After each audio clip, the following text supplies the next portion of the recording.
Hello and welcome to Early Late Nights, the show that sleeps with the Hideo Kojima body pillow. I'm your host, Ciaran Marchant, and welcome to this Tuesday, the 27th of March edition of the show. Tonight we are jam-packed with full of news, gossip, and a couple rants from me. We're going to be talking about Playdead, hinting at their new games. We're going to be talking about esports wrap-up. There's a lot gone on in the last couple of days, even of esports, that we've got to talk about. Far Cry 5 has just come out today. We're going to go deep into the microtransactions for that game, have a look at it, and I'm going to have a rant about co-op play. So if you if you have a feeling about co-op games, especially Borderlands, I'll be talking some Borderlands, please stay tuned for that. But moving right forward, Playdead, the creators of one of my favourite games, Inside and Limbo, have been out and about at GDC this year already, they were handing out business cards with very limited business, not limited, but very low-key business cards full of asking people to come join their team for their new project. So there was a lot of buzz already being created about that. And then they have also recently released a teaser picture. This picture is a white tunnel. It's like you're looking out of a tunnel with a single small character standing in the center of it. And it looks like, that debris kind of wasteland-esque area that they're known for doing for with Inside. It was very post-apocalyptic and the world was very different to normal, but it brings back those vibes straight away. If you haven't played Inside or Limbo, please go out, check them both out, because they're both fantastic games. They both have their own little quirks to them where their method of storytelling leaves a lot up to you to try and figure out exactly what's going on. Especially with Inside, I had to go and read a bit about it after I finished the game to fully understand what the hell the last 20 minutes were, because it was so random and so bizarre and so weird for me that I just felt completely just, I don't know, there was something weird inside of me that made me a bit curious about stuff, a little bit excited about what that world they were growing. So I hope either this game continues being grown in that same world, because there are a lot of hints between Inside and Limbo that they are in the same world happening. Maybe not around the same time, but there's a lot of the same creatures. There's a couple of different, either I don't know if they're not supposed to be just nods or if they're supposed to be actual creations, but I'm excited to see where Playdead goes with it and to give them all they need to go. So please have a good look at it, have a good play through it, and really dive into that once it comes out and give them your support, because Playdead are fantastic. Moving on pretty quickly this week, so there's lots of esports news for me to talk about. First, we're going to start with Overwatch League. If you're your first time watching this show, I am a big Overwatch League fan, so I love talking about it each and every Tuesday when we go into it. But my God, Stage 2, what a different stage. It was the first stage after the Mercy nerfs had gone through. It had been the Sombra had started to appear a bit more because of the maps, with Vizcaya Industries being a strong point for her and Route 66 being strong for her as well. It's interesting. If you didn't know, stages in Overwatch League, they happen on the patch previous to the patch that's currently being played. So it'll be interesting as Stage 3 comes out, they'll be coming onto the current patch. So it'll be interesting to see the changes, especially those that were made to Sombra, the changes that were made to May, the future changes that are going to be made with Reaper and May as well, which we'll probably see during Stage 4, is going to be fantastic. It came to the stage playoffs yesterday, which happened between London Spitfire, Philadelphia Fusion, and the New York Excelsior, with London Spitfire and Philly Fusion playing in the runner-up game. They went to a fantastic game, but Philly Fusion took it out pretty convincingly, with EQO popping off quite a lot on his Widowmaker and his Genji. That then moved on to a fantastic game between Fusion and New York Excelsior. They went the whole mile with that game. So they went the whole 5 games. And apparently, we learnt one thing, people. Minor spoilers, if you want to go back and watch it, please mute me for a second or come back or skip ahead if you're watching this back. But New York Excelsior reverse sweeped again. And so that's the second time in stages. So stage finals both times now have been reverse sweeps. So that means that a team has gone down, has lost 2 matches, and then have come back and won 3 matches in a row to win the entire thing. So they've won with a pretty nice portion of the prize money already for those winning. New York Excelsior were definitely the best team of that stage and very deserved to win. They were consistent with players like Sabiobi being ridiculous on his tracer. There was a number of different... Just their cohesion arc is such a fantastic support player to watch.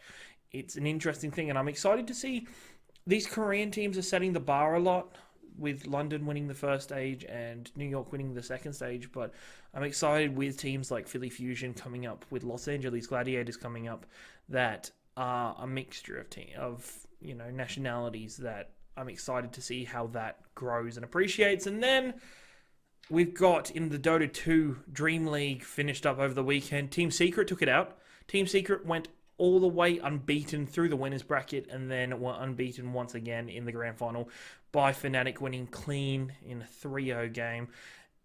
It is quite ridiculous how on a hot and cold Team Secret are. They go through momentum periods where they're just the hottest team in the league, in the game, and then they go through periods where they suck.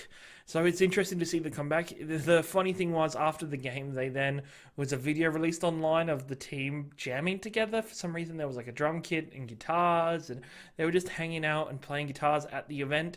So it was a really interesting to see. We're leading into that international phase of the Dota 2 year, so we are prepared to see the changes coming up with that subscription pass, and how teams are going to be leading into international, with this first one being the first one that has international points needed for entry instead of for qualification. So it's going to be the best of the best this year, and I'm extremely excited to watch. But finally, for this esports wrap-up, I need to talk about these boys right here.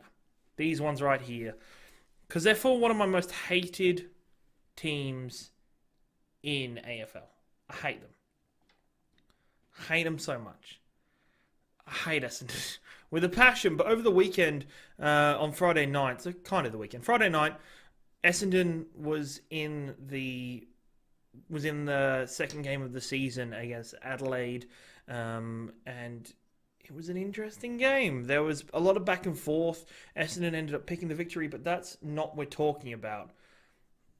It's really not. It's so frustrating. And I actually like Brian Taylor. Brian Taylor is an alright commentator. He's normally pretty funny, but this time, and I don't know if it's ignorance, I don't know if he was meaning to come off like a total douchebag, but there's a part of the game where, for some reason, Brian has been handed this piece of paper, you can tell, piece of paper by the producers, and they've panned over the Essendon League of Legends esports team, and he's just such a prick. He's honestly, he sounded, when I originally watched it, he just sounded ignorant, he just sounded dumb about it, like he was reading off a piece of paper. But now when I've watched it again, it's like he's taking the piss, where he's calling them, unique individuals for footy. He's talking about how, clearly mentioning how they're not the average footy fan, and how they're different, and, they're quick reflexes, and they're obviously good kicks, and it's just... It was so frustrating. And then after the game, Brian Taylor then does walkabouts in the winning room. Normally happens on the Friday game. And fuck me, some reason the Essendon team the esports team was there. I don't know. Obviously, Essendon was trying to promote it. They put them in their Guernseys and shit. And he was just giving them so much shit. He was just such a terrible human being. It's just frustrating me, because esports is a growing sport, and I understand why, those kind of classic sportists, I can't even think of the words for them now, I'm frustrated. Those people that want to keep sport how sport is, the physicality of sport. And sport needs to be something that you're going to sweat about, and all that crap.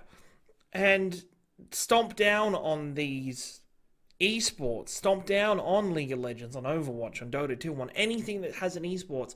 They just question it and stomp on it, and it's so frustrating. How does a sport grow when people are going to be like this? And it's this ignorance that doesn't help people, and it's going to be those people in 10 or 15 years' time when esports is a bigger thing that are going to be fucking stupid. They're going to look stupid. There's egg on their fucking face. I just fucking angers me. It pisses me off. And we're going to leave it at that for the esports wrap-up, or I'm going to go now. We're going to do something a bit different from now on early late nights.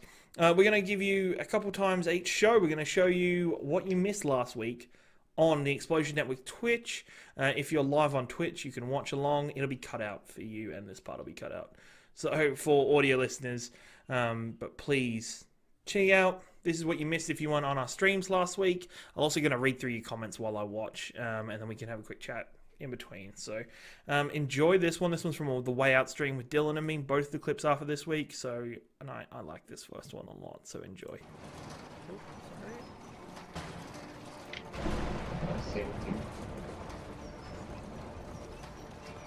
Okay, you just yeah.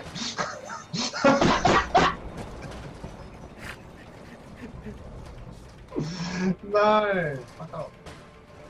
You're alright, just trap me in the corner, cool.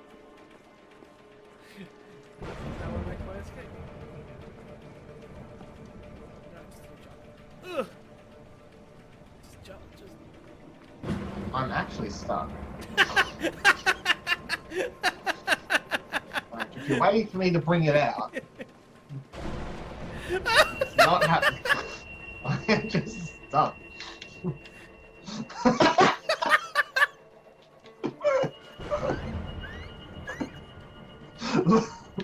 It's like when a fucking NPC like gets fucking stuck in a wall or something. You're just like.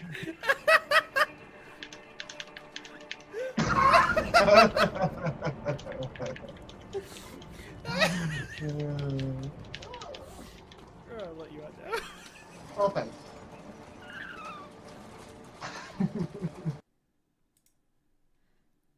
That was pretty great. I enjoyed that. I enjoy, quote unquote, corner cucking Dylan, as he says. I don't know what it means. But for you in the chat, Jaden, I can't. It's a wait and see. It's a surprise. It's an Easter egg for you, mate. Mate, I'm not giving you what you need to. Dylan, I know how frustrated you were. Especially you were the one that messaged me this, and I was like, yeah, I saw it live. And it's these people that are going to ruin the game ruin esports if, it's going to stop it before it even gets out of the gate. So we're going to keep battling hard with doing esports wrap-ups. We're going to keep fighting. I hate you corner cucking, Jaden. It's fine. You're allowed to skip it.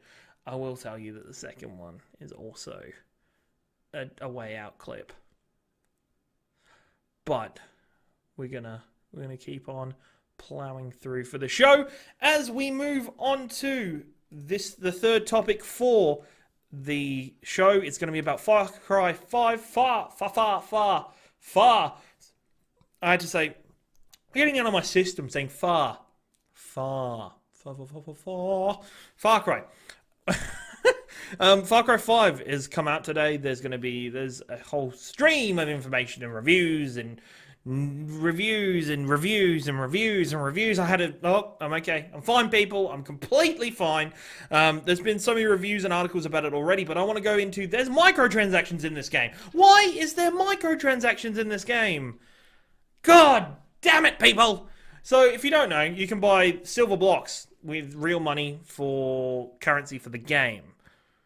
Fuck my life. The good thing is, it doesn't change the game too much at all. Like, the actual game itself, you can play the same game no matter what. All it does is buy you cosmetics and different looking character models for when you jump in somebody else's game. It's all over the place, but why do we need this anymore? Why do we need this anymore, people? Why do you want it? I don't want it. Who wants it? Who wants microtransactions in this style of game? In a game, it doesn't need them. It does not need them. Ubisoft, please don't do this anymore. Because there's going to be stupid people that buy the freaking blocks of silver. And that's what they want. I'm just frustrated. I'm just sad. I just can't explain my emotions right now. I couldn't believe it when I found out this game had microtransactions. Yes, it's a co-op game. We'll get onto that shit in a second. But yes, it's a co-op game. Yes, we're going to be... it's just... People, please don't buy this. Because this is not the way gaming needs to go. These developers are getting a message currently that is saying, if you want your game to be successful, put microtransactions in because you'll get extra money off the game.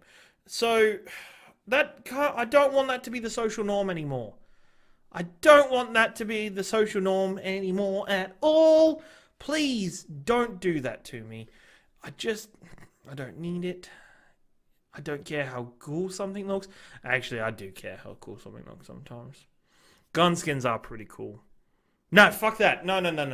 This is not a game that I care that much about, so I will not spend any more than the money I've already spent buying a copy of this game. Which I wasn't planning on doing, but I did anyway. And I bought the golden edition with the season pass. But anyway, I don't even know what I'm talking about there, people. But there's just single player games don't need microtransactions in them. I don't care. Let me unlock them through gameplay, please.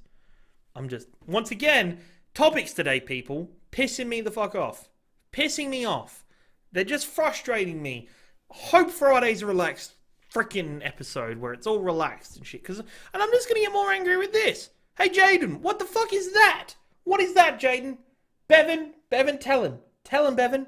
What is that? That's a Borderlands fucking image. For you. It's not from Borderlands 3, because we don't have one of those yet. It's Borderlands. It's one of my favourite Borderlands pictures. It's got a handsome fucking Jack in it. But...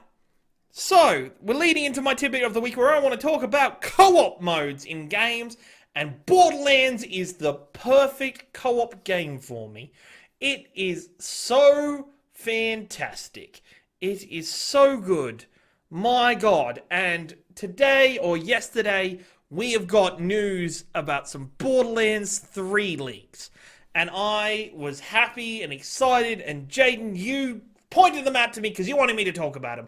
So it looks like there's going to be an announcement or a leak or a thing on June 10th. For this game, there is small character art pieces that have been shown that have been leaked. It looks, I'm excited, people. I just hope that we continue to play that, we continue to explore that franchise, but that franchise continues to have co-op. Continues to do co-op in the way it's done, not in the way of Far Cry 5. Sit down, Far Cry 5. And Borderlands 3 is going to be a mainstay of this show. We're going to be talking about it as much as I can. If I dig up information about it, we're going to find it because I love that game series. I love Tales of the Borderlands. It's one of my favorite Telltale games. And I absolutely love all of both of the original games. The prelude, the pre-sequel, I didn't do that too much. But just give me Borderlands 3, keep it up, and games need to look at Borderlands 3. Borderlands 2 and Borderlands 1 have been out for years, and they both did it so well. I don't want none of this Far Cry 5 bullshit. Far Cry 5 came out, and I kind of like the idea of co-op in Far Cry. I like that idea. If Far Cry did Borderlands co-op system, I would be the cat's pajamas for that game. I'd drag somebody in to play it, I would have a lot of fun. But it's not, because of the simple fact that in Far Cry 5, if you do a story mission with a friend, it doesn't save the progress for you. It only saves the progress for your friend. So what's the point? What is the point of co-op then? I understand you've written your story about this character that is the lone warrior, the cowboy, the man that's coming in to change everything for the better in hope, can't he? But I don't care. I don't want that. I want to play with my best friend, like I am with A Way Out. Another fantastic game that I've been playing through with Dylan on this channel. You'll see it if you're here at 7 PM now. If you're listening back, I'm sorry. Go back and watch the VOD. Go back and watch it. It's so fantastic. We did good things on that stream, but it works so well because you're feeling like you're playing a game that's designed for 2 players. You're not playing a game that's designed for 1 person. And that is the same for Borderlands. I feel like when I play that game, the story, not so much. The story is mostly about 1 person. But the game itself, when I'm playing the game, it doesn't restrict me too much. I can fuck around with 2 vehicles. I can split between vehicles. We can jump around and I can run away from my group member and not have to be rubber banded back. I remember. So co-op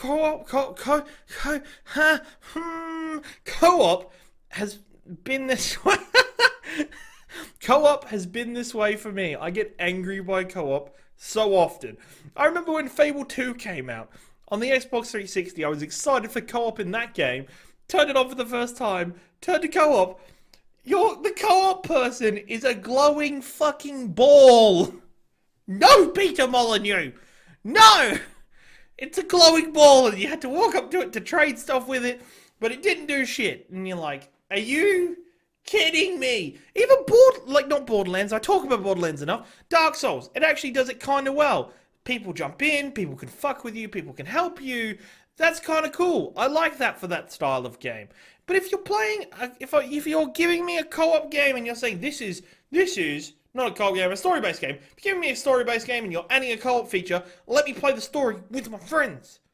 Let me play the story with my friends, but then when I'm playing it on my own, I'm like, I've still got everything I need. I'm still where I need to be to cruise through. Monster Hunter World is fantastic for that. Monster Hunter is just, you jump in with somebody, you can keep going. You can go back and help somebody. I understand if you don't want somebody completing a later mission or that they aren't ready for. That's completely fine. Or, if I want to go back and help a friend, it's not like this game probably has a leveling and skill system, but the enemies probably scale as normal. You could probably still fight lower level enemies. Like, the guns would still shoot the same. I just want more people or more studios to take more time with their co-op.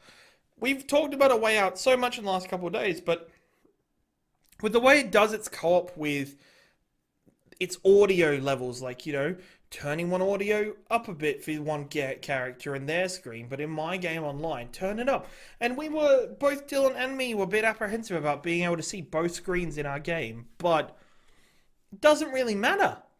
It's pretty good. It's pretty fantastic. Like, I liked the split screen style for that game because the game is designed to do it.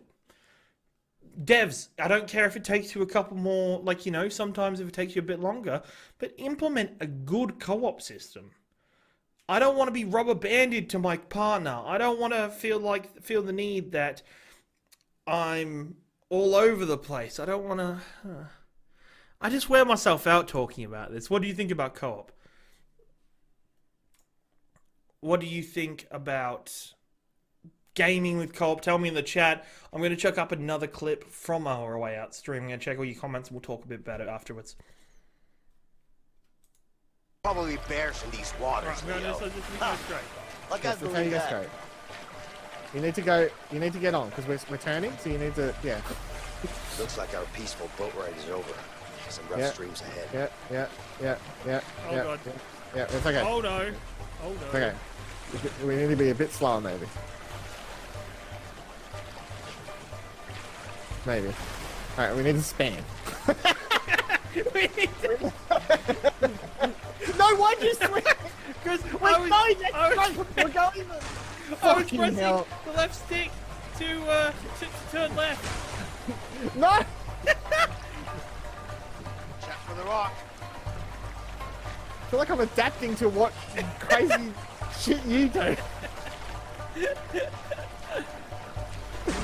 God. We're not turning very easily. No. Just wait. Just wait. See where we go. Left. Maybe don't hit anything unless we need to. Okay, here we go. Left. Hey, watch out! Some rough streams up ahead. Okay.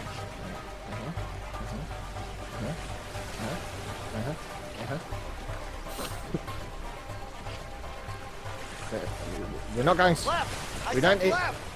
Spam. Do you know what? I reckon Wouldn't if it we be both best did it if at I the same just time, jumped if we in like and rowed swam? properly. Yeah, sure. You try that. I'll just stay in the boat. No. I think we're through the worst of it. The rest No, is there's just a no smooth way. ride. That was cool. That was co-op gameplay that works, am I right? And you were bringing up in chat, you're bringing up all these games like Child of Light and Mario Galaxy.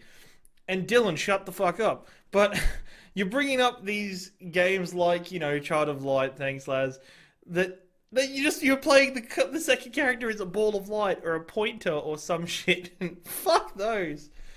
Fuck that noise. Like, don't do that to somebody. How bored would you be if you're the second person and you're a pointer? Fuck, that's not co-op. That's you're playing with your 5-year-old son that can't play a game properly. You're like, here, have a controller, have some fun, yeah. It's just, it's so, Borderlands is so good at what it does. It knows that it's about fun. It knows that it's hanging out with your friends. And that is so important to a lot of the game and to the experience.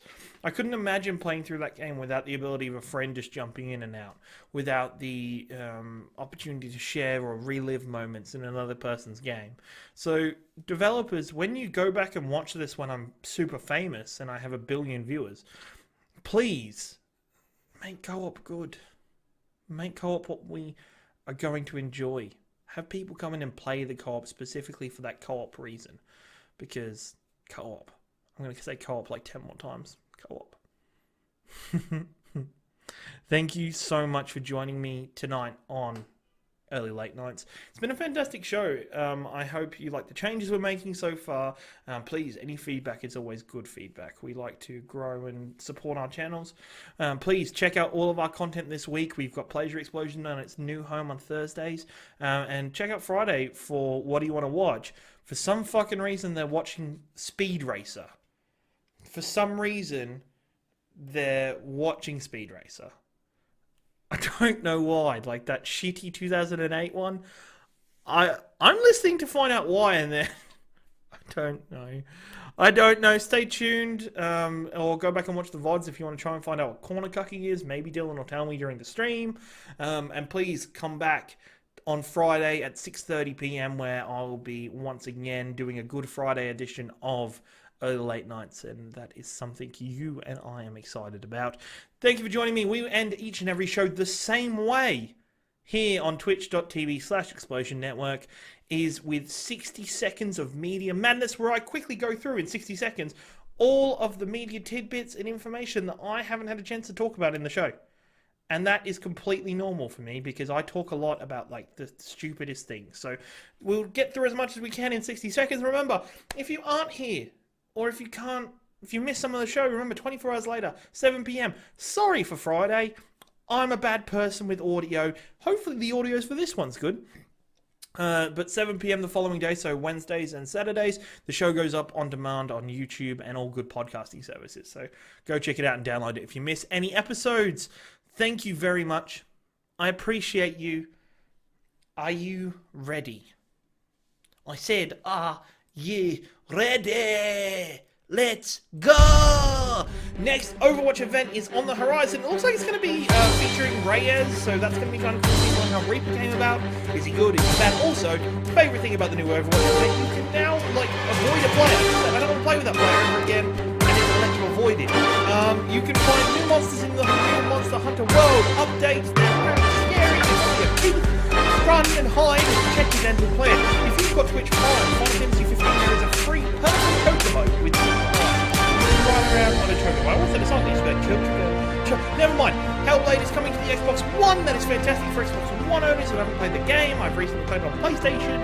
That's fine. Xboxers, enjoy that.